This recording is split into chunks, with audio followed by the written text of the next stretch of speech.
Sir welcome to our channel. ఎట్లా ఉన్నారు sir? BJP నాయకుడు అనాలా, మాజీ వైసీపీ నాయకుడు అనాలా, లేకపోతే మాజీ కాంగ్రెస్ నాయకుడు అనాలా? బీజేపీ నేత అనొచ్చు, బీజేపీ కార్యకర్త అనొచ్చు, బీజేపీ ప్రచారక్ అనొచ్చు.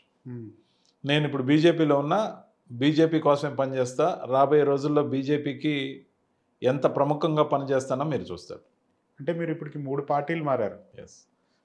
కాంగ్రెస్ సిద్ధాంతం, వైసీపీ సిద్ధాంతం ఆల్మోస్ట్ ఒకే రకంగా ఉంటాయి.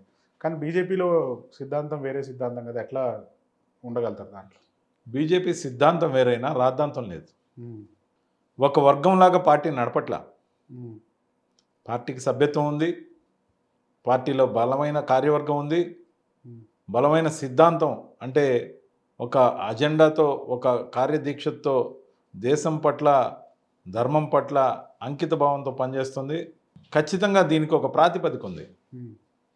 కాబట్టి అజెండా వెరీ క్లియర్. బీజేపీ సిద్ధాంతాలని తెలుగు రాష్ట్రాల్లో, ముఖ్యంగా ఆంధ్రప్రదేశ్లో ప్రబలంగా ప్రజలకు వినిపించడంతో పాటు ఎక్కడన్నా నార్థర్న్ ఇండియాలో అసైన్మెంట్ ఇచ్చినా అనర్గళంగా హిందీ మాట్లాడగలను కాబట్టి, నేషనల్ మీడియాలో దాదాపు 1200 పైన డిబేట్లు చేశాను కాబట్టి, ఇటు Telugu media, YouTube channels, national media కలిపితే 6000కు పైగా డిబేట్లు ఏదైతే చేశానో, కాంగ్రెస్ పార్టీలో 10.5 సంవత్సరం ట్రావెల్ అయ్యాను. కొన్ని సంవత్సరాలు కాదు, అదే 6 సంవత్సరాల పాటు వైఎస్ఆర్సీపీలో ట్రావెల్ అయ్యాను. ఎప్పుడైనా ఖచ్చితంగా ఇంకా ఇక్కడ ఉండలేము, పైగా ఇంకొక పార్టీ సిద్ధాంతం చాలా బలంగా ఏదైతే నచ్చుతుందో దానివైపు మొగ్గు చూపాల్సిన అవసరం. ఇప్పుడు ఏ పార్టీలో ఉన్నామనేది ఖచ్చితంగా ముఖ్యమైన అంశం. ఎందుకున్నామనేది మనల్ని క్వశ్చన్ చేసినప్పుడు ఖచ్చితంగా చెప్పగలగాలి. ఇప్పుడు మీరు అడిగారు బీజేపీ సిద్ధాంతం మీకు అంతగా ఏం నచ్చింది అని, నేను చెప్పాలి. వైసీపీలో ఉన్న అంతర్గత ఏదైతే వ్యవహారాలు ఉన్నాయో సజావుగా లేవు. ఓడిపోవడం, గెలవడం అనేది ప్రజల నిర్ణయం. ఓడిపోయిన తర్వాత సరైన సమీక్షలు జరగకపోవడం, తిరిగి మార్పు ఖచ్చితంగా కనపడకపోవడం అభ్యంతరకరం. ఇవాళ వరకు వైసీపీలో జగన్మోహన్ రెడ్డిని డైరెక్ట్గా కలిసిన నాయకుడే లేడు, మీరు తప్ప అనేది బయట ఉన్న సమాచారం. మీరు ఏం చెప్పుకోలేకపోయారు, ఏం చెప్పుకోలేక బయటకు వచ్చారు? జగన్మోహన్ రెడ్డి గారికి కంప్లీట్గా నా గురించి సమాచారం ఉంది. కానీ నన్ను కొన్ని చిన్న అంతర్గతంగా ఏదైతే ఒక ప్రముఖ నాయకులతో వచ్చిన విభేదాలను కూడా వాళ్ళు నన్ను పక్కన పెట్టమనో, పార్టీ నుంచి టర్మినేట్ చేయమనో చెప్పినా, పులివెందులకు పిలిపించి నువ్వు నాకు కావాలి రవి, నువ్వు ఖచ్చితంగా పార్టీకి ఉపయోగపడే నీ గొంతు ఏదైతే ఉందో నాకు అవసరం అని చెప్పి నన్ను పార్టీలో అలాగే కంటిన్యూ కమ్మని, నన్ను తాను చూసుకుంటా అని చెప్పిన మాట వాస్తవం. కానీ నాయకుడి అండ ఉన్నా, ఆ నాయకత్వం కింద పనిచేసే ఇంటర్మీడియట్ వ్యక్తులు ఎవరైతే ఉన్నారో, కొంత కోటరీ అనుకోవచ్చు, వాళ్ళు ఆయనకు తెలియకుండా మనల్ని పక్కన పెట్టడంతో పాటు నా సర్వీసెస్ను ఉపయోగపెట్టుకున్నప్పుడు, నెలల కొద్దీ ఉపయోగపెట్టుకున్నప్పుడు, వాళ్ళ ద్వారా ఛానల్స్కి ఫోన్ చేసి అతన్ని పిలవద్దు, ఎంకరేజ్ చేయొద్దని చెప్పడం, జిల్లాలకు సంబంధించి సమావేశాల్లో పిలవకుండా ఆయన ఇన్ఫ్లుయెన్స్ చేయడం, ఇవన్నీ కూడా ఎప్పుడైనా రాజకీయాల్లో ఉండి లేనట్టు ఉండకూడదు. ఉంటే ఉపయోగపడాలి, లేకపోతే మరో సిద్ధాంతం వైపు నడవాలి. ఆ సిద్ధాంతం కోసం కట్టుబడాలని నేనేదైతే ఎంచుకున్నానో బీజేపీని ఎంచుకున్నాను. సార్, గతంలో మీకు ఎవరైతే గొడవ ఉందో విజయసాయి రెడ్డి గారితో కూడా మీకు విభేదాలు ఉన్నాయి, అవునా కదా? లేదు, విజయసాయి రెడ్డి గారితో విభేదాలు లేవు. ఏదైనా ఒక విషయం మీద చర్చ జరిగి ఉండొచ్చు, కానీ విభేదాలు ఏం లేవు. ఖచ్చితంగా కూడా పార్టీ ఓడిపోవడం తప్పు కాదు. పార్టీ ఓడిపోయినప్పుడు తిరిగి నిర్మాణంలో ఎవరైతే పార్టీకి ఉపయోగపడకుండా, పార్టీ అధినాయకత్వానికి, కార్యకర్తలకి, పార్టీ నాయకులకి, అధినాయకత్వానికి అడ్డుగోడలుగా నిలిచారో అదే టీం మళ్ళీ కంటిన్యూ కావడం నాకు నచ్చలేదు. సో సేమ్ ఓల్డ్ టీంతో. మరి మీకు జగన్ గారు హామీ ఇచ్చారు కదా? ఎస్, జగన్ గారు హామీ ఇచ్చారు, జగన్ గారు చూసుకుంటున్నారు. కానీ జగన్ గారు అదే టీంని మళ్ళీ రీఇన్స్టేట్ చేశారు కదా. So called people reinstated officially on letter head. Then they have taken command again. వాళ్లే కమాండ్లో ఉన్నప్పుడు వాళ్ళని దాటి నాయకుడితో డైరెక్ట్గా మాట్లాడే వాళ్ళు ఎందుకు ఎంకరేజ్ చేస్తారు? అసలు ఎక్కడ చెడించారు మీకు వాళ్ళకి? చెరటం ఏం లేదు. పార్టీకి సంబంధించిన అంశాల్లో ఎక్కడ ఫెయిల్ అయ్యారు? ప్రముఖ నాయకుల్ని ఎవరు కోవట్లాగా వ్యవహరించి పక్క పార్టీకి పంపించారు ఎలక్షన్ టైంలో. ఇలాంటివన్నీ నేను బహిరంగంగా ఒక ప్లాట్ఫామ్లో మాట్లాడడం నా తప్పయింది. వాళ్ళు తీసేయమన్నారు. జగన్మోహన్ రెడ్డి గారు నాకు నువ్వు కావాలన్నారు. తర్వాత నన్ను చిన్న అపాలజీ చెప్పమన్నారు, చెప్పడం జరిగింది. కానీ అక్కడ కలిసినట్టే కలిసి మనల్ని పొమ్మనలేక పొగబెట్టే విధంగా ఏదైతే హ్యాండిల్ చేశారో అది నాకు నచ్చలేదు. ఓకే. సో దాంతోపాటు వైఎస్ఆర్సీపీకి సంబంధించి ఈ ఇంటర్వ్యూ తర్వాత రాబోయే ఇంటర్వ్యూల్లో మీతో కూర్చున్నప్పుడు ఇక మాట్లాడాల్సిన అవసరం ఉండదు. ఎందుకంటే ఇది ట్రాన్సిషన్ పీరియడ్. కొత్తగా బీజేపీలోకి వచ్చా, ఎందుకు వచ్చాను, ఆ నేపథ్యం ఎటువంటిది, ఏం జరిగితే వచ్చారు, మీరు జీవితకాలం వైఎస్ఆర్సీపీలో ఉంటారన్న కరుడుగట్టిన కార్యకర్త కదా, గట్టిగా పనిచేసే వాక్ ఉన్నవాళ్ళు కదా అని మీరు అడిగినప్పుడు ఇవన్నీ చెప్పుకుంటూ వస్తున్నా. ఫర్దర్ ఇంటర్వ్యూస్లో వైఎస్ఆర్సీపీ ప్రస్తావన ఉండకపోవచ్చు, ఉండదు కూడా. ఎందుకంటే నా నుంచి ఉండదు. మీరు అడిగినా కానీ దాన్ని మొదట్లోనే ఆపేయడం జరుగుతుంది. ఎందుకంటే నేను ఇప్పుడు వచ్చిన పార్టీ సిద్ధాంతంతో ఉన్న పార్టీ, దేశం కోసం ధర్మం కోసం పనిచేస్తున్న పార్టీ. మీరు అడగచ్చు అది నీకు ఈరోజే తెలిసిందా అని. తెలిసినప్పటికీ ఇంకొక పార్టీలో ఉన్నప్పుడు ఇంకొక పార్టీని కీర్తించలేని పరిస్థితి ఉంటుంది, ఖచ్చితంగా ఉంటుంది. ఈ రోజున బీజేపీకి రావడానికి అత్యంత ప్రబలమైన కారణాలు ఒక 3-4 చెప్తా ప్రస్తుతం. తర్వాత రాబోయే ఇంటర్వ్యూలో చాలా చెప్పాల్సినవి ఉన్నాయి. 1947లో మన దేశానికి స్వాతంత్రం వచ్చింది, మనందరికీ తెలుసు. అప్పటి నుంచి మొన్న మోడీ గారు, అమిత్ షా గారు ఏదైతే బలంగా ఒక కంకణ బద్దులో ఏదైతే కాశ్మీర్కి 2 జెండాలు ఉండకూడదు, దేశానికి అప్రతిష్ట, ఖచ్చితంగా కూడా భారతదేశ జెండా మాత్రమే రెపరెపలాడాలి అని పట్టుబట్టి ఆర్టికల్ 370 రద్దు చేసిన రోజే బీజేపీ గురించి మాట్లాడాలని నేను నిర్ణయం తీసుకున్నప్పటికీ అప్పట్లో నేను మాట్లాడలేని పరిస్థితి. ఇది ఒక ఇండియన్ గర్వించే అంశం, ప్రతి భారతీయుడు గర్వించాల్సిన అంశం. కాశ్మీర్ మన భారతదేశంలో అంతర్భాగం. ఎవరు అవునన్నా కాదన్నా వీళ్ళిద్దరూ ఈ నిర్ణయాత్మకమైన వైఖరితో తీసుకున్న చట్టం చేసిన ఆర్టికల్ 370 రద్దు అది వాళ్ళ ద్వారానే సాధ్యమైంది కదా. ఇది గొప్ప విషయం కాదా, దేశాన్ని ప్రతిష్టను పెంచేది కాదా.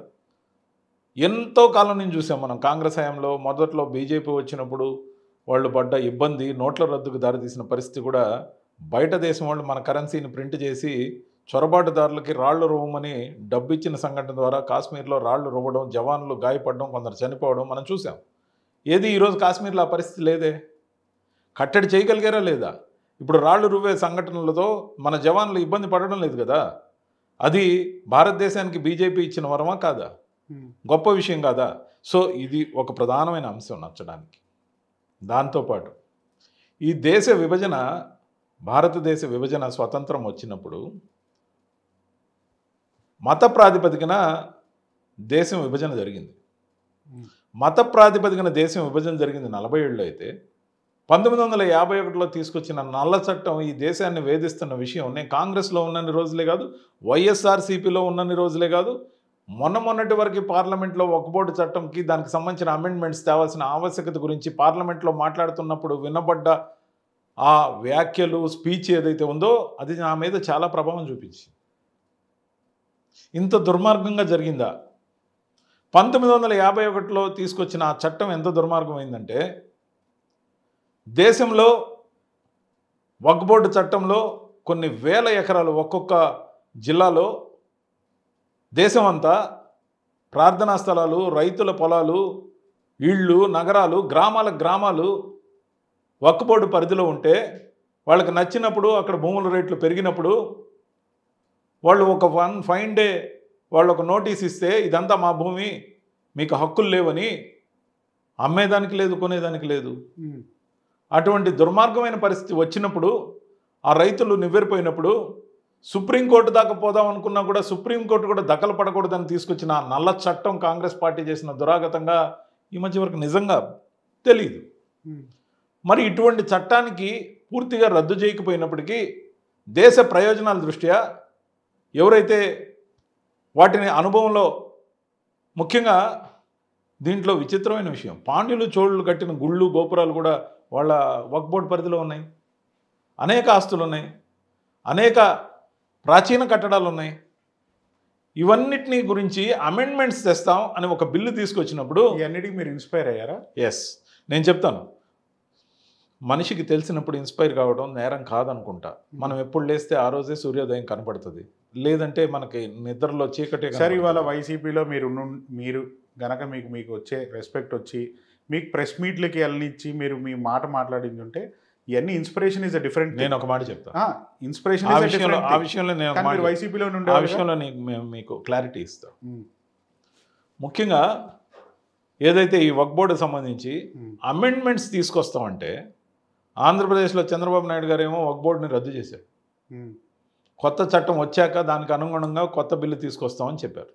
ఆ అమెండ్మెంట్స్ ప్రకారం వైఎస్ఆర్సీపీ మద్దతు ఇదే ఇవ్వలేదు. ఆ బిల్లుకు మేము మద్దతు ఇవ్వమన్నారు. మరి ఇది లోతైన అంశం. దీన్ని పార్టీల పేర్లు చెప్పదలుచుకోవాలా, పెద్ద నాయకులతో నేను మాట్లాడడం జరిగింది పార్టీలో ఉన్నప్పుడే. నాకు ఈ అవమానాలు ఎదురు కాకముందే మాట్లాడితే ఇది మన పార్టీ పాలసీ, మనం ఆ బిల్లుకు మద్దతు ఇవ్వము, చెప్పి చూసాం కానీ మద్దతు ఇచ్చే ప్రసక్తి లేదన్నారు, కాబట్టి మనం ఏం చేయలేని పరిస్థితి అన్నారు. ఇది ముస్లిం ఓట్ బ్యాంక్ కోసం దేశం యొక్క ప్రయోజనాలని కాలరాయడం అని నేను అంటా. కాదని మీరంటే ముస్లింలు డిబేట్ చేద్దాం, ముస్లింలు ఈ దేశంలో నేను అంటున్నా వినండి. ముస్లిమ్స్కి వ్యతిరేకంగా ఆ చట్టం లేదండి. నేను ఆ చట్టం యొక్క పరిధి కూడా చెప్తాను మీకు. వక్ఫ్ బోర్డు పరిధిలో ఉన్న భూమి పేద ముస్లింలకు ఎవరికన్నా ఫ్రీగా ఇళ్ల స్థలం ఇచ్చిందా? లేదు. వక్ఫ్ బోర్డు అనేది ముస్లిమ్స్ ప్రయోజనాలు కాపాడే సంస్థ అనుకుంటే పేద ముస్లింలు కాదా? ఇవ్వలేదు కదా. అంటే పరిధి ఉంది, కానీ దాని రూపంలో ఆస్తులు కొల్లగొట్టడం జరుగుతుంది. పేరున్నోళ్ళు, ఇన్ఫ్లుయెన్స్ ఉన్నోళ్ళు చేతులు మార్చుకోవడం, లేకపోతే ఆక్రమించుకోవడం. ఈ చట్టాన్ని సమీక్షించాల్సిన అవసరం ఈ దేశం యొక్క ఆవశ్యకత. ఇది దేశభక్తికి సంబంధించిన అంశం. దీన్ని ప్రధాని నరేంద్ర మోడీ గారు, అమిత్ షా గారు పట్టుదలగా తీసుకున్నారు. విప్లవాత్మకమైన మార్పుల కోసం అమెండ్మెంట్స్ చేసి తీరాలని నిర్ణయించారు. మీరు ఎందుకు మద్దతు ఇవ్వరు? మీరు నన్ను అడిగారు ఇక్కడ ఉండుంటే దానికి కూడా వస్తా, కానీ మీరు మద్దతు ఇవ్వాల్సిందే అంటాను నేను. ఇవ్వకపోతే వైఖరి మార్చుకోవాల్సిన పరిస్థితులు వస్తాయి రాబోయే రోజు. కానీ మీరు మారిన రీజన్ వక్ఫ్ బోర్డ్ ల్యాండ్ కాదు కదా సార్. మీరు మారిన అది ఒక ప్రధానమైన అంశం. అది ఒక ప్రధానమైన, ఇప్పుడు మన పార్టీలో ఉన్న ఇబ్బందుల గురించి ఒకవైపు చెప్పా, రెండో వైపు నేను ఏ పార్టీకైనా వెళ్ళుండొచ్చుగా. వదిలొచ్చిన కాంగ్రెస్కి వెళ్ళుండొచ్చు, జాతీయ పార్టీ లేదు వినండి, జాతీయ పార్టీ అయిన కాంగ్రెస్కి వెళ్ళుండొచ్చు, అధికారంలో ఉన్న తెలుగుదేశం పార్టీకి వెళ్ళుండొచ్చు, జనసేనకి వెళ్ళుండొచ్చు, భవిష్యత్తు అక్కడే ఎత్తుక్కొని ఉండొచ్చు. కానీ ఇంకొక జాతీయ పార్టీని ఎంచుకున్నప్పుడు దేశం కోసం పనిచేస్తున్న పార్టీని ఎందుకు ఎంచుకున్నా? చాలామంది బీజేపీని దేశం కోసం, ధర్మం కోసం అంటే అవహేళన చేస్తున్నారు. కానీ నిజంగా నరేంద్ర మోడీ గారు, అమిత్ షా గారు కంకణబద్దులై దేశం కోసం, ధర్మం కోసం మాత్రమే నిలబడి పనిచేస్తున్నారు. ఏం స్వార్థం ఉంది? నేను అడుగుతున్నా, ఎన్ని సంవత్సరాల నుంచి ప్రధానమంత్రిగా నరేంద్ర మోడీ గారు ఉన్నారు? ఎన్ని సంవత్సరాలు ముఖ్యమంత్రిగా చేశారు? నేను చెప్తాను, ఒక్క నిమిషం చెప్తాను. నేను ఏదైతే నరేంద్ర మోడీ గారు గురించి చెప్తున్నానో దాదాపు 12వ సంవత్సరం రాబోతుంది. 11 సంవత్సరాల నుంచి ప్రధానమంత్రిగా ఉన్నారు. అంతకుముందు ఎన్ని సంవత్సరాలు ముఖ్యమంత్రిగా ఉన్నారో మీకు తెలుసు. గుజరాత్కి ఆయన మీద అవినీతి మరకలు ఉన్నాయా? గోద్రా లేదా? అది అవినీత ఆరోపణ, మతపరమైనది. అవినీతి మరక ఉందా? ఏదైనా స్కామ్ ఉందా? 2G ఉందా? కోల్ స్కామ్ ఉందా? మరి ఇంకేదైనా స్కామ్ ఉందా? ఆయనకి అసలు మంది భారతదేశ జనాభానే కానీ ఫ్యామిలీనే లేదు కదా. నేను అనేది ఒకటే, ధర్మబద్ధులై మీరు అదానీని గురించి అడగాలంటే అదాని గురించి అడగండి, ప్రధాని గురించి అడగండి. అదాని ప్రధాని ఒకటే కదా. అది మీరు ఆ విధంగా ప్రాస కుదిరిందని నోటికి వచ్చినట్టు మాట్లాడితే మీ మీద డెఫిమేషన్ వేస్తారు. ఎట్లా? ఖచ్చితంగా ఈ వీడియో ప్రపంచం అంతా కూడా అదే, ప్రపంచం ఏం మాట్లాడుకుంటుందో మనకు అనవసరం అండి. చట్టపరంగా మీరు ప్రూవ్ చేయాలి. ఎవరికైనా ఏదైనా మాట మాట్లాడితే, లేకపోతే లీగల్ అఫెన్స్ అవుతుంది. దయచేసి మాట్లాడకండి. సో నేను మీకు కూడా సలహా ఇస్తున్నా, ఏదైనా మాట్లాడితే ఖచ్చితంగా కాంక్రీట్గా ఉండాలి. అదాని గారి గురించి చంద్రబాబు నాయుడు గారు ఏమన్నారు? సరైన సాక్ష్యాలు ఉంటేనే చర్యలు అన్నారు. ఖచ్చితంగా నేను చెప్తున్నా, ఏదైనా కూడా సాక్ష్యాలు ఉంటే చట్టం తన పని తాను చేసుకుపోతుంది. రాజకీయ నాయకుడిగా ఇన్ఫ్లుయెన్స్ ఉంటే కొన్ని రోజులు ఆగుతుందేమో, కానీ చట్టం చాలా బలీయమైంది. కొన్ని కొనసాగుతూ ఉండొచ్చు, కేసులు కొనసాగుతుండొచ్చు, కానీ ఏదైనా ఎప్పటికీ అవి వెంటాడుతూనే ఉంటాయి, వేధిస్తాయి. ఖచ్చితంగా నేరం నిరూపణ అయితే చట్టం అనేది ఒకటి ఉంది. కాబట్టి దాని లోతుకు పోయే ముందు ఈ పార్టీలో మీకు ఆ పదవి, మాట్లాడే అవకాశం, మీకు ఇంకొంచెం రెస్పెక్ట్. ఎస్, నాకు జగన్మోహన్ రెడ్డి గారు సాక్షాత్ చెప్పారు, నిన్ను నెక్స్ట్ టైం నేను చట్టసభల్లోకి తీసుకుపోతా, నిన్ను అన్ని రకాలుగా నేను చూసుకుంటా, నువ్వు నాకు కావాలని చెప్పారు. కానీ ఓడిపోయిన తర్వాత ఈ 7-8 నెలల్లో జగన్మోహన్ రెడ్డి గారిని 9 సార్లు కలిసా. నాకు ఆయన అంటే అభిమానం ఉంది, అందుకని విమర్శించలా. ఆయన్ని వచ్చేటప్పుడు వేరే వాళ్ళకి విమర్శించి నోటికి వచ్చినట్టు మాట్లాడరాలా. నాకు ఇచ్చిన సర్వీసెస్కి, నాకు ఇచ్చిన అవకాశానికి ధన్యవాదాలు చెప్పొచ్చా. నాకు ఇంకో సిద్ధాంతం నచ్చింది, రాద్ధాంతం లేకుండా బయట వచ్చా. తప్పేముంది అనుకుంటున్నా. నేను మళ్ళీ ఎల్కేజీ నుంచి సాధారణ కార్యకర్తగా ఎదిగే ధైర్యం ఉన్నోండి కాబట్టి సాధారణ కార్యకర్తగా చాలామంది చెప్పారు, నా బంధువులు, నా మిత్రులు, మళ్ళీ మొదటి నుంచి చదువుతావా, మొదటి నుంచి కార్యకర్తగా ఎదుగుతావా, బీజేపీ అంటే చాలా సిద్ధాంతంతో పాటు సంఘటనతో కూడా కలిసి కొనసాగే పార్టీ, సీనియారిటీ ఉండాలి, చాలా మొదటి నుంచి రావాలి, మూలాల్లోంచి రావాలి, వాళ్ళతో జెల్ అవ్వాలి, సిద్ధాంత రాహిత్యం అక్కడ సహించరు, చాలా కఠినంగా ఉంటుంది. ఎన్ని చెప్పినా నేను పదవుల కోసం అయితే పార్టీలోకి రాలా, సాధారణ కార్యకర్తగా ఉంటానని చెప్పా. అన్కండిషనల్గా పార్టీలో చేరా. నేను బీజేపీ సిద్ధాంతాలని బీజేపీ ప్రచారకులాగా ఏదైతే నేను ప్రచారం చేయాలనుకుంటున్నానో దానికి పర్మిషన్ అడిగా, పని కూడా అప్పచెప్తా ఉన్నారు. బీజేపీ ప్రచారకులాగా దేశానికి జరిగే మేల్ని హిందీలో కానీ, ఇంగ్లీష్లో కానీ, తెలుగులో కానీ, కన్నడలో కానీ, తమిళ్లో కానీ చెప్పగలను. ఖచ్చితంగా దేశంలో ఎక్కడ అసైన్మెంట్ ఇచ్చినా చేయగలను. ఖచ్చితంగా పని మాత్రమే అడిగాను, పదవి అడగలేదు. పదవి వాళ్ళకి నచ్చినప్పుడు ఇస్తారు. ఖచ్చితంగా కూడా నేను ఏ డిజిగ్నేషన్లో లేకుండా now I joined BJP, working for BJP అని నా స్టేటస్లో ఉంది, మీరు చెక్ చేసుకోండి. నేను అంతవరకే పెట్టుకున్నాను. ఒక నేషనల్ స్పోక్స్ పర్సన్గా, ఎక్స్ ఏపీటీపీసీ చైర్మన్గా నేను ఉన్న డిజిగ్నేషన్ వదులుకొని వచ్చాను.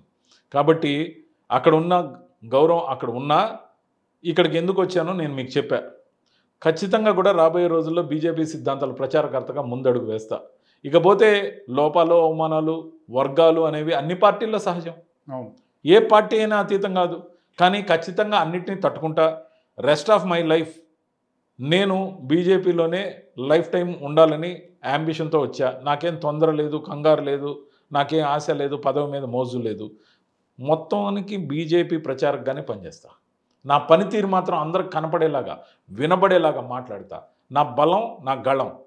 ఖచ్చితంగా కూడా నేను ఆ సిద్ధాంతాన్ని తీసుకున్నా. రేపు కేంద్రంలో బీజేపీ ఓడిపోతే మళ్ళీ పార్టీ మారరా మీరు? కేంద్రంలో బీజేపీ ఓడిపోయినా ఊహాజనితమైన ప్రశ్న.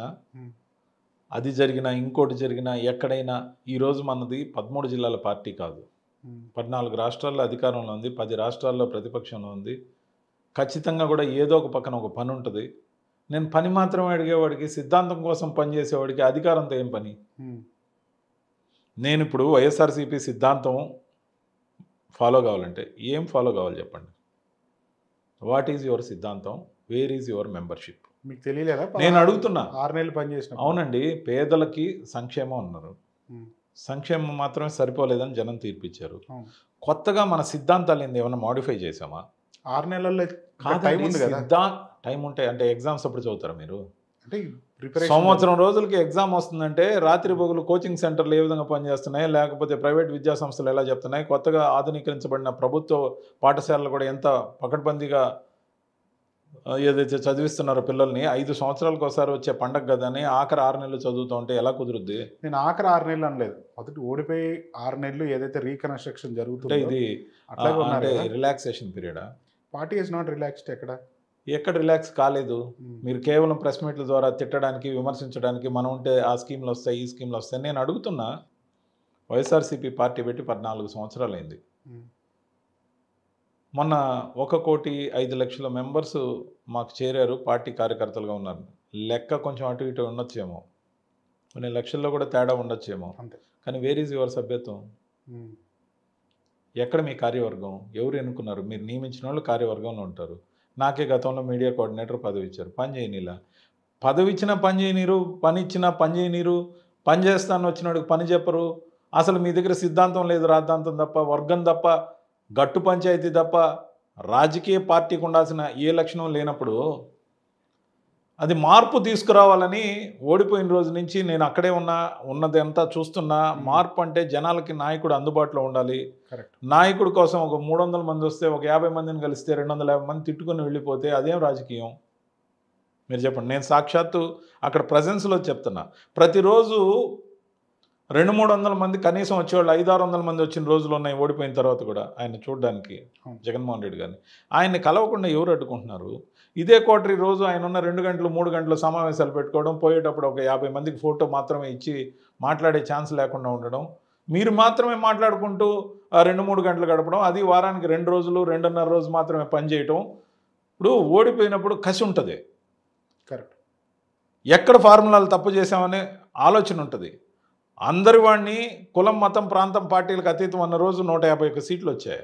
నా ఎస్సీలు, నా బీసీలు, నా మైనారిటీలను వర్గీకరించుకున్న రోజు 11 వచ్చాయి. సమీక్ష మొదలవ్వాలి కదా. సమీక్ష కోసం వచ్చినప్పుడు మైక్ ముందు జనాలకి ఇచ్చి వాళ్ళు చెప్పేవన్నీ ఒక కంప్యూటర్ ఆపరేటర్కి ఇచ్చి ల్యాప్టాప్లో వాళ్ళు చెప్పిన సూచనలన్నీ నోట్ చేయమని చెప్పి ఇవి నేను కాంగ్రెస్లో చూసా.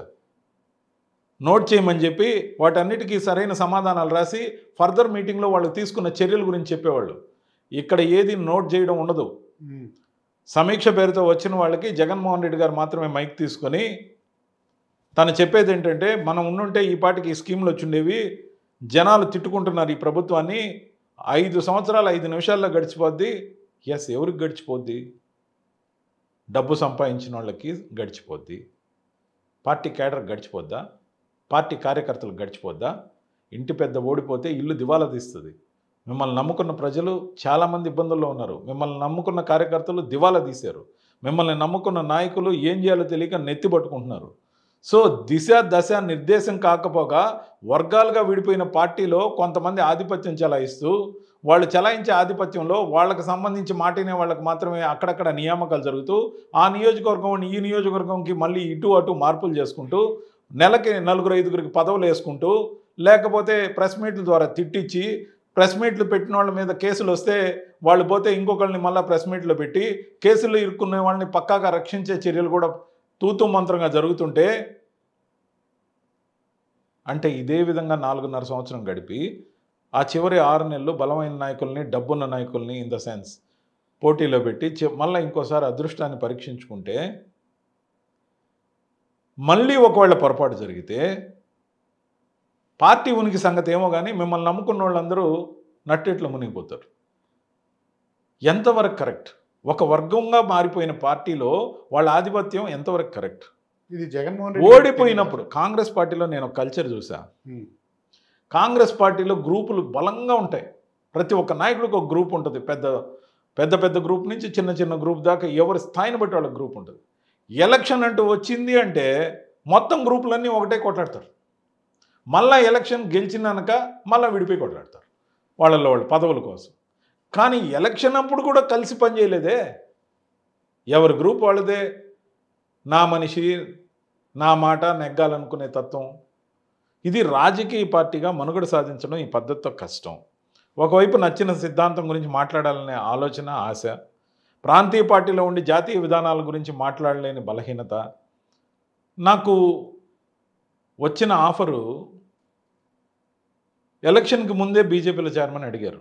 యుద్ధం జరుగుతున్నప్పుడు చేరలేను, నీలో భావజాలం ఎంత ఉంది కదా అంటే పిచ్చాపాటి మాట్లాడుకుంటాం, మిగతా వాళ్ళతో అందరితో మాట్లాడుతుంటాం, అక్రాస్ ద పార్టీ లైన్ ఫోన్లో అయినా మాట్లాడుకుంటాం, బయట కలవలేకపోయినా రిస్ట్రిక్షన్స్ మా మీద ఉన్నా, ఎవరి పెళ్ళికి పోయే అవకాశం లేకపోయినా, వేరే పక్ష నాయకుడికి ఇంట్లో పెళ్లి జరిగినా మేము పోకుండా ఆగాం. అంత కట్టుబాటు మా మీద ఉంది. ఎవరైనా చనిపోతే వాళ్ళ సెరమనీకి పోని రోజులు ఉన్నాయి. పక్క పార్టీ అయితే పోకూడదు. అంతేకాదు, స్క్రిప్ట్లు మాత్రమే చదవాలి. స్వేచ్ఛగా పాలసీల గురించి స్క్రిప్ట్ ఇచ్చిన అతని వాళ్ళు పార్టీలో లేడనుకుంటారు కదా సార్. ఒక్కరు కాదండి, ఇప్పుడు కూడా స్క్రిప్ట్లు ఇస్తున్నారండి. ఈ మధ్య కూడా నేను పార్టీ వదలడానికి ప్రబలమైన కారణం 12 పేజీలు 14 పేజీలు ఇప్పుడు కూటమి ప్రభుత్వాన్ని తిట్టడానికి తిట్టే తిట్లు, దాంట్లో వాడిన భాష, దాన్ని హైలైటర్తో మార్క్ చేసి అన్యాయంగా దుర్మార్గంగా రాసిన భాష గురించి నాకు అసహ్యం, జుగుప్స కలిగినాయి అలాంటి మాటలు మాట్లాడాలంటే. అంటే ప్రత్యర్థి వాళ్ళ ఉద్దేశం ఏంటంటే, నేను ఇందాక చెప్పా, మీ చేత తిట్టించాలి, తిట్టి మిమ్మల్ని వాళ్ళ మీద శత్రుత్వంలాగా తయారు చేసి ఇంకెక్కడా చెల్లకుండా చేసి ఇంక ఇతనికి మనం ఏం చేసినా చేయకపోయినా మన పార్టీలో ఒక మూల బారేస్తే ఉంటారు అనే ఆలోచనలో ఏదైతే పార్టీ విధానం నడుస్తుందో ఇవన్నీ ఆ నాయకుడికి తెలుస్తాయని నేను అనుకోలే. నాయకుడికి అన్నీ ఎక్కడ చెప్తున్నారు? దాచిపెడుతున్నారు. ఎవరు పెత్తనం వాళ్ళు చేస్తున్నారు. సో అందుకనే ఎంత తంటాలు పడ్డా, ఎంత గించుకున్నా 13 జిల్లాల పార్టీకి ఇంకా నేను పరిమితం కాదలుచుకోవాలి. రెస్ట్ ఆఫ్ మై లైఫ్ దేశానికి ఉపయోగపడే నేషనల్ లీడర్. నేను లీడర్ అనుకోవట్లా, క్యాడర్లోకి వెళ్ళా. క్యాడర్లో కరుడు కట్టిన భావజాలం బీజేపీ భావజాలానికి ప్రచారం చేస్తా. ప్రచారం చేసిన పద్ధతి నచ్చి ఇతను మన పార్టీకి ఉపయోగపడతాడు, ఇంకొంచెం డిజిగ్నేషన్లో ఉంటే ఏమన్నా ఇంకా బాగా ఉంటుంది అన్న పార్టీ నిర్ణయం తీసుకున్నప్పుడు పదవిస్తే సంతోషం. నేనైతే ఈరోజు నుంచి నాకు నేను పెట్టుకున్న పేరు బీజేపీ ప్రచారక్. ప్రచారక అంటే సంఘ నుంచి ఉంటుంది, బీజేపీ అనేది రాజకీయ పార్టీ. రెండిటి అనుసంధానంగా నాకు నేను ఫిక్స్ చేసుకున్న పేరు బీజేపీ ప్రచారక. పదవి ఏమీ ఇవ్వలేదు, నేను సభ్యత్వం మాత్రమే తీసుకున్నాను. నేను ఈరోజు బీజేపీ సభ్యుడిని. I'm more than happy. ఎందుకంటే సభ్యత్వం అఫిషియల్గా ఉంది, సభ్యత్వ నమోదు క్రమ సంఖ్య ఉంది. You can check from anywhere. ఇండియాలో ఏ మూలన్నా నా సభ్యత్వం సంఖ్య తెలుస్తుంది. నా ఫోన్ నంబర్ కొడితే నా డీటెయిల్స్ వస్తాయి. మరి ఇప్పుడు ఉండి వచ్చిన పార్టీలో ఈ వెసులుబాటు ఎందుకు లేదు? మాట్లాడే వాళ్ళకి ఐడెంటిటీ కార్డు లేదు. మరి సభ్యుల సంగతి సభ్యత్వం చేస్తే కదా, వాళ్ళకు ఒక సభ్యత్వం సంఖ్య ఉంటే కదా, వాళ్ళ మెడలో ఒకటి ఐడి కార్డు ఉంటే కదా. అవతల ఇన్ కంపారిటివ్ మన మీద గెలిచిన పార్టీలో, తెలుగుదేశం పార్టీలో సభ్యత్వంతో పాటు ప్రతి మెడకు ఒక ఐడి కార్డు, దానికి ఒక బార్ కోడు, దాని కింద ఫోన్ నంబరు, అతనికి ఉన్న డిజిగ్నేషన్ వేస్తే ఆ బార్ కోడ్ ఇలా పెడితే అతని చాప్టర్ మొత్తం ఓపెన్ అవుతా ఉంది. ఎంత వ్యవస్థీకృతంగా అవతలు ఉన్నారు. మనం ఏం చేస్తున్నాం? మనం పోటీ పడేది ఒకరితో మొన్నటిదాకా, ఇప్పుడు ముగ్గురితో పోటీ పడుతున్నాం. కొంచెం ధ్యాస ఉండాలి కదా. ఆటోమేటిక్గా యాంటీ ఇన్కంబెన్సీ మీద మళ్ళీ ఎలక్షన్ అంటూ వస్తే మనల్ని గెలిపించేస్తారంటే అది కల. ఎందుకంటే కొత్తగా చెప్పడానికి సిద్ధాంతాలు లేవు. మళ్ళీ వస్తే స్కీములు నేను బాగా అమలు చేస్తాననే సిద్ధాంతం తప్ప, జనానికి మేలు చేస్తాననే మాట తప్ప, ఈ 4.5 సంవత్సరం కార్యకర్తలకు ఏం చేస్తాం, నాయకులకి ఏం చేస్తాం, జిల్లా ప్రాతిపదికగా, నియోజకవర్గం యూనిట్గా ఎవరికి ఎంత మేలు చేస్తాం, గతంలో మన వల్ల నష్టపోయిన వాళ్ళ సంఖ్య ఎంత, వాళ్ళని ఏ విధంగా సముదాయిస్తాం, అవన్నీ లేనప్పుడు పార్టీ రీఎమర్జ్ ఎలా అవుతుంది? ఎందుకు వెళ్ళిపోతున్నారు? మంత్రులుగా అనుభవించిన వాళ్ళు, ఎంపీలుగా ఉన్నవాళ్ళు, ఉన్న వస్తువులన్నీ వదిలేసి అర్జెంటుగా ఎందుకు వెళ్ళిపోతున్నారు? నాకు ఇప్పుడు పెద్ద పదవులు ఏం లేవు కదా, only spokes person, national spokes person, మాజీ కార్పొరేషన్ చైర్మన్. నా దగ్గర పదవి ఏం లేదు కదా. వాళ్ళందరూ పదవిలో ఉన్నారు కదా, వాళ్ళకి జీతాలు వస్తున్నాయి కదా, వాళ్ళకి అఫిషియల్ క్వార్టర్స్ ఉన్నాయి కదా, గొప్ప డిజిగ్నేషన్ ఢిల్లీలో ఉండే అవకాశం ఉంది కదా. ఎందుకు వెళ్ళిపోతున్నారు? ప్రశ్నించుకోవాలి మనం. అరే ఒకరు పోతే పోనీ, ఇద్దరు పోతే పోనీ, పోయేవాడు పోతాడు, వచ్చేవాడు వస్తాడనే సిద్ధాంతం ఎంతవరకు కరెక్ట్ రాజకీయ పార్టీలో? Comparison to that, Chandrababu Naidu గారు ఎవరన్నా పోతుంటే వాళ్ళ ఇంటికి ఒక సీనియర్ లీడర్ బృందం పోద్ది. పోవద్దు, మీరు పోతే ఎలాగా, వాళ్ళు ఎంతటి స్థాయి లీడర్ అయినా ప్రతి ఒక్కరిని కన్విన్స్ చేయడానికి ట్రై చేస్తారు. అంటే ఒక్కరు పోయినా మా పార్టీకి నష్టం అని వాళ్ళ ఇంటికి పోయి వాళ్ళని కొంచెం మాట్లాడితే, వాళ్ళ ఇంట్లో మనకింత ప్రాధాన్యత ఇస్తున్నారా, పార్టీలో మనం అర్థం చేసుకోలేదు, మనం ఉందాము అని ఎంతోమంది పార్టీ మారకుండా తెలుగుదేశంలో అలాగే ఫైట్ చేసి మొన్న ఎలక్షన్లో మళ్ళీ తిరిగి గెలిచి వచ్చారు. పోయేవాడిని పోనీ అంటే ఎలాగా? ఫ్యాన్ ఉంది, మనకు ఫ్యాన్ మాత్రమే కనపడుతుంది. పైన దానికి ఒక డోమ్ ఉంది, ఆ డోమ్ లోపల ఒక బోల్ట్ ఉంది, ఆ బోల్ట్కి చివర ఒక కాటర్ పిన్ ఉంది, చిన్న కాటర్ పిన్. ఇఫ్ ఎట్ ఆల్ ఆ కాటర్ పిన్ ఊడిపోయింది అనుకోండి, ఫ్యాన్ తిరుగుతూ ఉన్నప్పుడు ఆ బోల్ట్కు ఉన్న కాటర్ పిన్ లేకపోతే ఆ రొటేషన్లో బోల్ట్ ఊడిపోద్ది. మంచి స్పీడ్లో తిరుగుతున్నప్పుడు, మీరు మంచి నిద్రపోతున్నప్పుడు ఆ ఫ్యాన్ ఇరిగి మీ నెత్తిన పడుద్ది. కాటర్ పిన్నే కదా పోతే పోయింది. ఫ్యాన్ ఉంది, 3 రెక్కలు ఉన్నాయి, బోల్ట్ ఉంది, బ్రహ్మాండంగా ఉంది, పవర్ ఉంది, తిరుగుతుంది, మనకు చల్లటి గాలి వస్తుంది అనుకుంటే ఎలాగా? ఏదైనా పోయేది పోనీయమంటే అది వెహికల్ అయినా సరే, ఒక బోల్టే కదా, ఊడిపోయింది ఒక టైరే కదా అంటే మూలపడుతుంది. సమీక్ష ఖచ్చితంగా ఆత్మపరిశీలన దిశగా సాగాలి, ఆత్మవంచన దిశగా, పరనింద దిశగా సాగకూడదు. వెసులుబాటు ఉండాలి, మీకు జరిగిన లోటుపాట్లు చెప్పే అవకాశం ఇవ్వాలి. అది జరగట్లా అంటే మళ్ళీ ఓడిపోయే టీంలో మీరు ఉంటారా? రాజకీయం అంటే ఒక జనాలకు సర్వీస్ చేసే ప్లాట్ఫామే ఒక రాజకీయ పార్టీ. మరి ఆ ప్లాట్ఫామే దెబ్బతింటుంటే మీకు భయం ఏదా? అర్త్ షాటరింగ్ ఉంటే మీరు పారిపోరా? భయం ఏదా? మాకు భయం వేసింది. ఇది కరెక్ట్ కాదనిపించింది. ఆ వర్గాలు, ఆ న్యూసెన్స్, ఆ తిట్లు, ఆ పురాణం, ఆ గట్టు పంచాయతీ, ఆ వర్గంగా రాజకీయ పార్టీ ఎప్పుడు పనిచేయకూడదు. రాజకీయంలో పట్టు విడుపు లౌక్యం ప్రధానంగా ఉండాలి. జగన్మోహన్ రెడ్డి గారికి ఇవన్నీ చెప్పే టైం ఉందా? మాకు అంతసేపు ఇస్తారా టైం? నేను అధికారంలో ఉన్నప్పుడు 4-5 సార్లు కలిశాను సార్ని. ఒకసారి నాకు పదవి ఇచ్చినప్పుడు, పదవి ఇచ్చినందుకు థ్యాంక్స్ చెప్పినప్పుడు, లేదా నా జీవో గురించి శాలరీ ఫిక్సేషన్ అప్పుడు, మొదట్లో పార్టీ కండువా వేసుకున్నప్పుడు మరోసారి ఎలక్షన్కి ముందు. మిగతా అప్పుడు సిద్ధం సభల్లోనో లేకపోతే ఎక్కడైనా ఓపెనింగ్సో ఎక్కడో అక్కడెక్కడ కూడా మాట్లాడే అవకాశం ఉండదు. గుంపులో ఫోటో రావటమే. ఎప్పుడైనా మాట్లాడేదానికి అవకాశం ఉండదు. మామూలుగా నమస్కారం పెట్టడం, మనం కావాల్సింది ఆయనకు చెప్పుకోవడం, ఆయన సరే అనటం మాత్రమే జరిగింది. ఎప్పుడైనా పార్టీ గురించి నిర్మాణాత్మకంగా చర్చించే అంత క్యాడర్‌లో నేను లేను పార్టీలో. I am not in so called అసలు 2019 నుంచి 24 వరకు మీరు పార్టీలో ఉన్నారు. ఎప్పుడైనా పార్టీ గురించి చర్చించినోడే లేడు కదా సార్. అరే నేనున్న మీడియాలోనే సమీక్ష జరగలా? ఉమ్. అరే కోవిడ్ రోజుల్లో కూడా నేను చెప్పా. బ్రూ అనేది, లక్స్ అనే సోపులు ఇవన్నీ కూడా పాత బ్రాండ్లు. రెండే ఎగ్జాంపుల్ కోట్ చేస్తున్నా. అనేక బ్రాండ్లు ఉన్నాయి. ఏ బ్రాండ్‌కైనా తాజాగా ఉండడం కోసం, లైవ్లీగా అప్డేట్‌లో ఉండడం కోసం, మోడర్న్‌గా ట్రెండ్ అవుతున్న సెలబ్రిటీస్‌తో మళ్ళీ మళ్ళీ ఎందుకు యాడ్స్ ఇస్తారు? అంటే ఆ ప్రోడక్ట్ సేలబిలిటీ తగ్గకూడదు, కొత్తగా వచ్చే కాంపిటేటర్ మనల్ని డామినేట్ చేయకూడదనే కదా.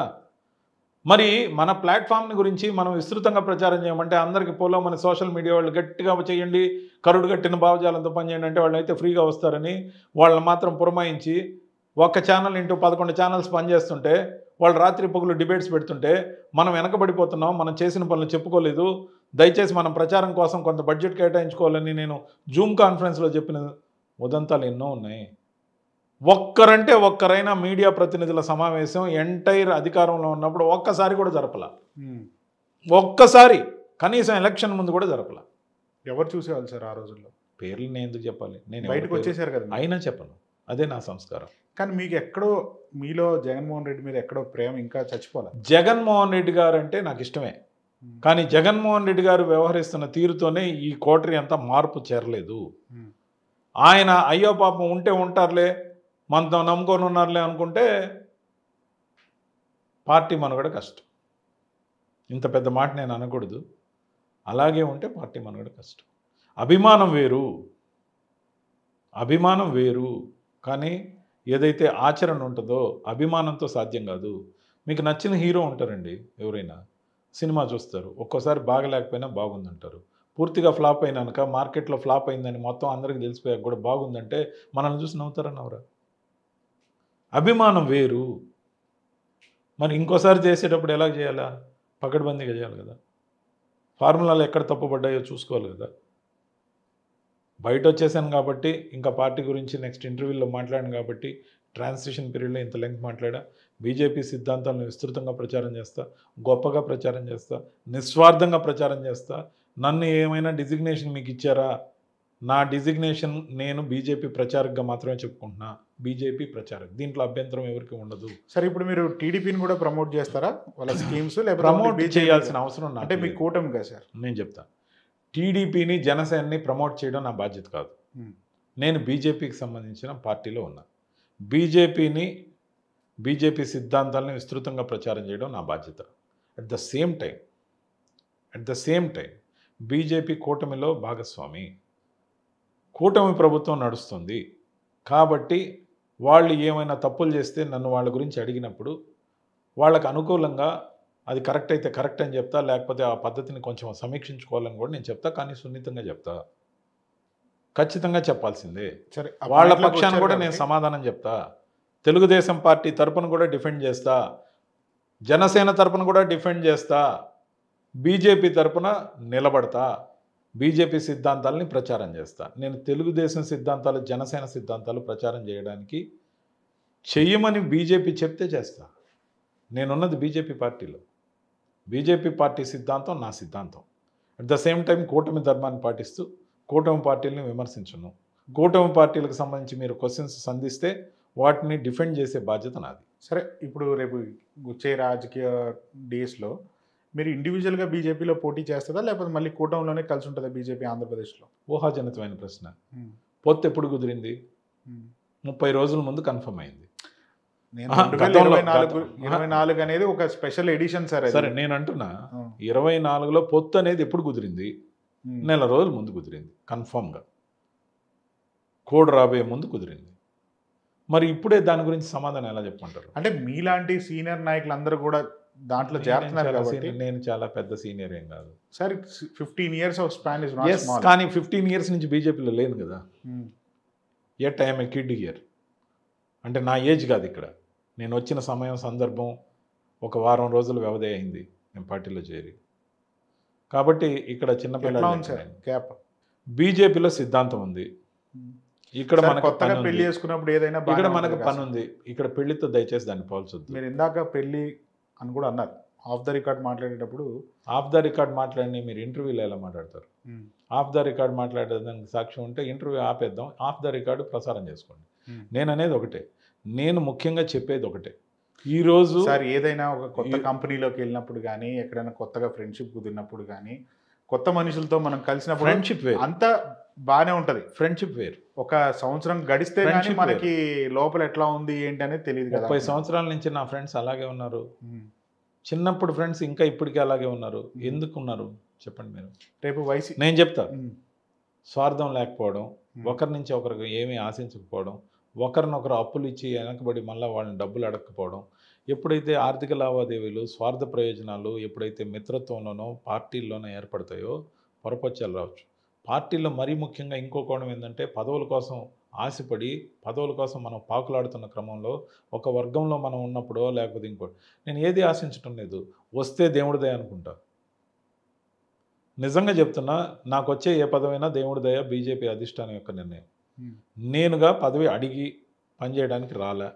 చాలామంది అడిగారు, ఏమి కమిట్ చేశారన్నా, మీకు ఏం అష్యూరెన్స్ ఇచ్చారు? ఏం అష్యూరెన్స్ ఇలా, నేను పార్టీలోకి వచ్చి పనిచేస్తానన్నా, కొన్ని రోజులు ఆలోచించారు, నా గురించి చూశారు, నా మీద ఏం కేసులు లేవు, పర్వాలేదు, ఇతని ప్రొఫైల్ బాగానే ఉంది, మరి కూటమి పార్టీలోకి ఎవరికైనా అబ్జెక్షన్ ఉందో కూడా ఎంక్వైరీ చేసుకున్నారు, ఓకే అనుకున్నారు, నన్ను తీసుకున్నారు.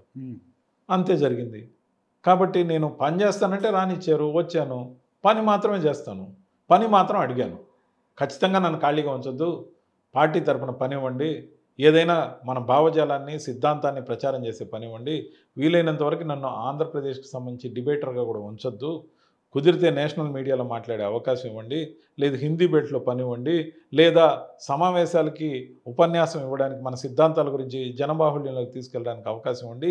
చిన్న సమావేశాలు కానీ పెద్ద సమావేశాలు కానీ, ఒక డయాస్ కానీ గల్లీ మీటింగ్ కానీ, ఏదైనా ఒక పని మన భావజాలాన్ని విస్తృతంగా ప్రచారం చేయడం కోసం, మన పార్టీ యొక్క సిద్ధాంతాల పట్ల ఆకర్షితులైన వాళ్ళని పార్టీలోకి తీసుకొచ్చేదానికి అనుమతి ఇవ్వండి అన్నప్పుడు కూడా ఒక మాట చెప్పారు. వాళ్ళ మీద ప్రమాదకరమైన కేసులు లేకుండా, వాళ్ళ ప్రొఫైల్ కరెక్ట్గా ఉంటే మేము చూసి మీరు చెప్పే వాళ్ళని చేర్చుకుంటాం అని చెప్పడం జరిగింది. ఇది కూడా నాకు నచ్చింది. ఎంతమందిని తీసుకెళ్ళబోతున్నారు? నేనేమి నిర్ణయించుకోలేదు. ఎవరు వస్తారో ఎంతమంది కాంటాక్ట్లోకి వచ్చారు సార్ వైసీపీ నుంచి? కాదు, ఎవరు వస్తారో నాకు తెలియదు. ఒకటే మాత్రం నిజం, రాజకీయ పార్టీలో నేను ఎవరినైనా చేర్చాలనుకుంటే, ముఖ్యంగా నేనున్న పార్టీలో నేను అనుభవించిన బాధలు నాకు తెలుసు కాబట్టి, ఎవరైతే ఏ నాయకుడైనా మనల్ని పార్టీలోకి తీసుకొస్తాడో, తీసుకొచ్చిన రోజు పలానా వాడిని, పలానా స్థాయిలో ఉన్నవాడిని నేను ఈ పార్టీలోకి తీసుకొచ్చాను ఘనత చాటుకోవడానికి తప్ప, కండువా వేసిన మరుసటి రోజు నుంచి ఫోన్ దీని నాయకుల్ని నేను అనుభవంలో చూసా. నాకే జరిగింది ఆ అవమానం. గత 6 సంవత్సరాల్లో నా ఫోన్లే ఎవరి ద్వారా అయితే చేరానో వాళ్లే సరిగా తీలే, ఏ రోజు మెసేజ్లకి రిప్లై రాలే. నా ద్వారా ఎవరైతే చేరతారో వాళ్ళు ఎవరైనా కానీ, ఏ స్థాయిలో ఉన్న కార్యకర్త చేరినా వాళ్ళకి నేను రెస్పాన్సిబుల్గా ఉండడంతో పాటు నా ఫోన్ వాళ్ళకి అందుబాటులో ఉంటుంది. వాళ్ళది మిస్డ్ కాల్ ఉన్నా నేను కాల్ బ్యాక్ చేస్తా, వాళ్ళ మెసేజ్లన్నిటికీ నేను రిప్లై ఇస్తా. శక్తికి మించినంత మంది చేస్తున్నారనుకోండి, ఓ 2 పిఎల్ని తీసుకొని ఇంకో 2 నెంబర్లు యాడ్ చేసుకుంటా. ఖచ్చితంగా నా నుంచి రెస్పాన్స్ ఉంటుంది. ఒక రెస్పాన్సిబుల్ పర్సన్ అయితేనే, మరి ఆ రెస్పాన్సిబిలిటీ క్యారీ చేయగలిగితేనే వాళ్ళని పార్టీలోకి చేర్చాలి. వాళ్ళు 100 మంది అయినా, 50 మంది అయినా, 200 మంది అయినా, 500 మంది అయినా, సంఖ్య అనేది పెరిగే కొంది నా దగ్గర పిఏ పెరుగుతాడు, ఫోన్ నంబరు ఇంకొకటి ఎక్స్ట్రా యాడ్ అవుతుంది, కానీ నేను మాత్రం రెస్పాన్సిబుల్గానే ఉంటాను. పార్టీలో ఉన్న ఈ గ్యాప్ ఏదైతే ఉందో, బ్రిడ్జింగ్ ఏదైతే ఉంటుందో, ఏ నాయకుడి ద్వారా అయితే మనం చేరతామో ఆ నాయకుడికి మనకు రెస్పాన్సిబుల్. ఎందుకంటే ఏదైనా ఆపదలో నిజంగా ఉన్నప్పుడు ఆ కార్యకర్త ఫోన్ చేస్తే వాళ్ళ ఫోన్ తీయకపోతే వాడు ఎటువంటి ఆపదలో ఉన్నాడో మనకు ఎలా తెలుస్తుంది? పబ్లిక్ లైఫ్ కోసం మనం వాళ్ళని తీసుకొచ్చి వాళ్ళని మోసం చేస్తే ఎంతవరకు కరెక్ట్ అంటా నేను? ఇది నాకు స్వానుభవం కాబట్టి నా ద్వారా వచ్చే ప్రతి కార్యకర్తకి, ప్రతి ఒక్కరికి నేను అందుబాటులో ఉంటా. పార్టీతో పని ఉంటే పార్టీ దగ్గరికి తీసుకెళ్తా, వ్యక్తిగతంగా నా ఫోన్ ద్వారా వాళ్ళకి మేలు జరిగే కార్యక్రమం ఉంటే చేస్తా, అసలు మంచి చెడ్డకి నేను పలుకుతా. కాబట్టి నా ద్వారా చేరే వాళ్ళకి నేను రెస్పాన్సిబుల్. నేను ఏ స్థాయి నాయకుడిని కాదు ఇక్కడ, కానీ నేను రెస్పాన్సిబుల్. ఏ జిల్లా నుంచి అయినా తీసుకొస్తే ఆ జిల్లా అధ్యక్షుడికి తెలిసేలాగా చేస్తా. ఏ జిల్లాకు సంబంధించిన వాళ్ళు వచ్చినా నాయకత్వం దగ్గర చేర్చేటప్పుడు ప్రాపర్గా ఏ ప్యానల్లో అయితే అబ్జెక్షన్స్ లేకుండా రావాలని ఆ విధంగా తీసుకొస్తా. ఖచ్చితంగా ఈ పనులు రాబోయే రోజుల్లో చేస్తాం. ఇప్పుడు నేను ఇంకో ప్రశ్న అడగబోతున్నాను సార్. నిన్నటి వరకు ఎవరైతే మీరు పోరాడారో, ఎవరి మీద అయితే చంద్రబాబు నాయుడు గారి మీద కానీ, ఇతర పార్టీల మీద కానీ, ఇవాళ వాళ్ళతో ఎట్లా కలిసి పనిచేయగలుగుతారు? ఏంటో ఏమన్నా ఇబ్బందిగా కలుగుతుందా లేదా? చంద్రబాబు నాయుడు గారికి లేని ఇబ్బంది నాకేం ఎదురవుతుంది? బీజేపీని ఎప్పుడు విభేదించలేదా చంద్రబాబు నాయుడు గారు? కాంగ్రెస్తో కలిసి తెలంగాణలో పోటీ చేయలేదా చంద్రబాబు నాయుడు గారు? కాంగ్రెస్తో విడిపోలేదా? బీజేపీతో విడిపోయి మళ్ళీ కలవలేదా? పవన్ కళ్యాణ్ గారితో విడిపోయి మళ్ళీ కలవలేదా? పార్టీలు మామూలుగా ఎప్పుడైతే ఏర్పడతాయో పార్టీలు ఫంక్షన్ చేయాల్సింది పట్టు విడుపు ధోరణి. రాజకీయంలో చాణక్యం చాలా ఇంపార్టెంట్. పట్టు విడుపు, అవమానాలు సహించటం, ఒకరితో ఒకరు అవసరాన్ని బట్టి కలవటం, ఇవన్నీ ఎందుకు చేస్తారో తెలుసా? కరెక్ట్. తిరిగి అధికారంలోకి రావడానికి చేస్తారు. అధికారం ఎందుకు? చాలామంది అంటారు అధికారంలో ఒక సంపాదించుకుని, ఎంత సంపాదించుకున్నా ఏసీబీ ఒకటి ఉంటుంది, ఇన్కమ్ ట్యాక్స్ ఒకటి ఉంటుంది, ఈడీ ఒకటి ఉంటుంది, లేకపోతే సిబిఐ ఒకటి ఉంటుంది. వీటన్నిటిని తప్పించుకొని సంపాదించుకున్నప్పటికీ ప్రజలకు ఉపయోగపడే పనులు చేయాలంటే అధికారం అయితే కావాలి కదా. అధికారం కోసమే సర్దుబాటు. ఆ సర్దుబాటు మనస్తత్వం లేకపోతే అది రాజకీయ పార్టీ కాజాలదు. మంది ఒక వర్గం, ఒక కూటమి మాత్రమే. ముఖ్యంగా మన శత్రుపక్షానికి సంబంధించిన నాయకుడు ఎదురుగా వచ్చి నమస్కారం పెడితే మనం నమస్కారం పెట్టడం సంస్కారం. నేను వాళ్ళకి సంబంధించినంత వరకు జన్మదిన శుభాకాంక్షలు చెప్పడం మన సంస్కారం. మొన్న ఈ పార్టీలోకి వచ్చేవరకు నేను ఆ పరిస్థితిలో లేను. ఈ పార్టీలోకి వచ్చాక నారా లోకేష్ గారికి జన్మదిన శుభాకాంక్షలు ట్విట్టర్లో నేను ఎక్స్ప్రెస్ చేస్తే, అన్నా నువ్వేందన్నా అప్పుడే అలాగే ఎట్లన్నా అంటే జన్మదిన శుభాకాంక్షలు చెప్పడం తప్ప? ఎవరినైనా గ్రీట్ చేయడం కూడా తప్పంటే మనం వర్గంగా ఫిక్స్ అయిపోయాం. మనం వర్గం కాదు, మనం ఒక రాజకీయ పార్టీ. అంటే ఇప్పుడు ప్రభాస్ ఫ్యాన్సు, మహేష్ బాబు ఫ్యాన్సు వేరు అయితే అందరూ అన్ని సినిమాలు చూడండి అంటున్నాను నేను. వాళ్ళందరూ బాగానే ఉన్నారు, ఒకరినొకరు పలకరించుకుంటారు, ఫంక్షన్స్లో గ్రీట్ చేసుకుంటారు, ఏం బ్రో అనుకుంటారు, ఏం భయ అనుకుంటారు, బ్రహ్మాండంగా ఉన్నారు. కానీ ఫ్యాన్స్ ఎందుకు ఇంత డిఫర్ అవుతారు? అదేవిధంగా రాజకీయ పార్టీలో వర్గంగా ఫిక్స్ కాపాకండి. మీకు చంద్రబాబు నాయుడు గారు చేసిన పని నచ్చితే నచ్చిందని చెప్పండి, నచ్చకపోతే నచ్చలేదని చెప్పండి. అలాగే జగన్ గారు చేసిన పని నచ్చిందంటే నచ్చిందని చెప్పండి. నేను అభిమానిని కాబట్టి, కార్యకర్తను కాబట్టి నచ్చలేదని చెప్పమా అనే రూల్ ఉండకూడదు. నచ్చంది నచ్చలేదని చెప్పండి, అప్పుడే నాయకుడు ఖచ్చితంగా మార్పు తీసుకుంటాడు. మనం అభిమానం అయినంత మాత్రాన ఏం చేసినా తలాడించి, ఏం చేసినా విశ్వాసంగా ఉండడానికి దేవుడు మనల్ని ఆ విధంగా సృష్టించలేదు, మానవ జన్మిచ్చాడు. మీరు నమ్ముకున్న వాళ్ళని అభిమానిస్తే అది మీ హక్కు. మీరు విమర్శిస్తే వాళ్ళలో మార్పు రావాలి, లేదంటే మిమ్మల్ని వాళ్ళని తప్పిస్తే మీరు మారాలి. అంతేగాని మనం విశ్వాసంగా ఉండడానికి పుట్టామని దయచేసి అనుకోవద్దని నేను చేతులెత్తి అందరినీ అభ్యర్థిస్తున్నా. విశ్వాసంగా కాదు, అభిమానంతో ఉండండి, ప్రేమతో ఉండండి. మన సొంత బిడ్డనైనా తప్పు చేస్తే దండిస్తామా లేదా? ఏదైనా ఇంకా తప్పు చేయకూడదని మనం అదుపు చేస్తామా లేదా? మన ఇంట్లో బిడ్డల మీదే అంత కంట్రోల్ ఉంటే అంటే మన వాళ్ళైతే చెడిపోకూడదు. మన నాయకుడు కానీ, మన పార్టీలో పెద్ద నాయకులు అన్న పేరున్న వాళ్ళు కానీ వాళ్ళ దగ్గర నుంచి మనకు ప్రయోజనాలు రావాలి కాబట్టి వాళ్ళు ఏం చేసినా కరెక్ట్ అని ఒత్తాసు పలుకుదామా? ఆలోచించాల్సిన విషయం, ఖచ్చితంగా ఆలోచించాల్సిన విషయం. నేను రాజకీయాల్లో ఉన్నది సేవాభావంతో పాటు నిజాయితీగా చెప్తున్నా. అధికారం వస్తే పేరు ప్రతిష్ట కూడా కావాలనుకుంటా. కాస్తో కూస్తో సంపాదన అనేది అక్రమంగా కాకుండా సక్రమంగా ఉంటే సంపాదించుకోవచ్చు. వ్యాపారాలు చేసుకొని సంపాదించుకోవాలి, రాజకీయంలో సేవ చేయాలి. కానీ రాజకీయాలు ఈ రోజున ఎలా ఉన్నాయో దాని గురించి మళ్ళీ ఇంకో ఇంటర్వ్యూలో చెప్తా. కానీ ఖచ్చితంగా కూడా విశ్వాసం అనే మాట కరుడుగట్టిన భావజాలం తప్ప విశ్వాసం కానే కాదని అర్థం చేసుకోమని కోరుతున్నాను. కానీ మనం ఇందాక మీరు టాపిక్ కంటిన్యూషన్లో కూడా చూస్తే కనుక తెలుగు రాష్ట్రాల్లో ఏ నాయకుడు కూడా నేను ఈ పార్టీలో ఉన్న ఆ నాయకుడితో మాట్లాడకూడదు అనేది, ఈ గ్యాప్ అనేది బాగా ఫిల్ అయిపోయింది సార్. అది యాక్సెప్ట్ చేస్తారా లేదా మీరు? ఎవరు చెప్పారు? కాంగ్రెస్లో ఆ భావజాలం లేదు. ముఖ్యంగా ప్రాంతీయ పార్టీల సంస్కృతి కొంచెం బలంగా ఉంది. ఎందుకంటే ప్రాంతీయ పార్టీలు ప్రతి ఒక్కరి మీద అబ్జర్వేషన్ అనేది అక్కడే లోకల్ పార్టీలు కాబట్టి ఎక్కువగా ఉంది. ఎక్కువగా ఉన్న క్రమంలో పలానా వాళ్ళ అబ్బాయి పెళ్ళి ఉంది అంటే పోవద్దన్నారు నిర్ద్వందంగా. ఫర్ ఎగ్జాంపుల్ ఈరోజు చెప్తున్నా, శైలజానాథ్ గారు, నాకు మంచి స్నేహం ఉంది శైలజానాథ్ గారితో. శైలజానాథ్ గారు అబ్బాయి పెళ్ళికి పిలిస్తే నన్ను పోవద్దని చెప్పారు ఒక మహానుభావుడు. పోలా. ఆ అకేషన్ మళ్ళీ వస్తుందా? వట్టి వసంత్ కుమార్ గారు చనిపోతే రఘువీరారెడ్డి గారు గన్నవరం నుంచి ఫోన్ చేసి, నీకు ఎంతో ఇష్టమైన నాయకుడు చనిపోయాడు, సెరిమనీకి వెళ్తున్నా, నువ్వు బయలుదేరరా, విజయవాడలో ఉన్నావంటే నేను ఒక గంట సేపు సందేహించి పోలేదు. నా మీద నాకే బాధేసింది ఆ రోజు సాయంత్రం. అంటే నేను అంటే ఇది స్వార్థం ఒక కోసం పార్టీగా సార్, ప్రతి పార్టీలో ఉందా లేకపోతే ఓన్లీ మీరు మాట్లాడే పార్టీ? పర్టికులర్గా నేనున్న పార్టీలో అయితే నేను అనుభవంలో ఉన్నా. మొన్నటి రోజున శైలజానాథ్ గారు వచ్చారు, జగన్ గారిని కలిశారు, ఒక హగ్ ఇచ్చారు, తొందరలో పార్టీలోకి వస్తా అన్నారు. నాకు మొన్న ఈ మధ్య కూడా శైలజానాథ్ గారు కలిశారు, త్వరలో పార్టీలోకి వచ్చే అవకాశం ఉంది, కానీ కొన్ని షరతులు అప్లై అని నాతో చర్చించడం జరిగింది. సో నేననేది ఏంటంటే వెళ్ళిపోయిన అకేషన్ మళ్ళీ వస్తుందా? రాదు.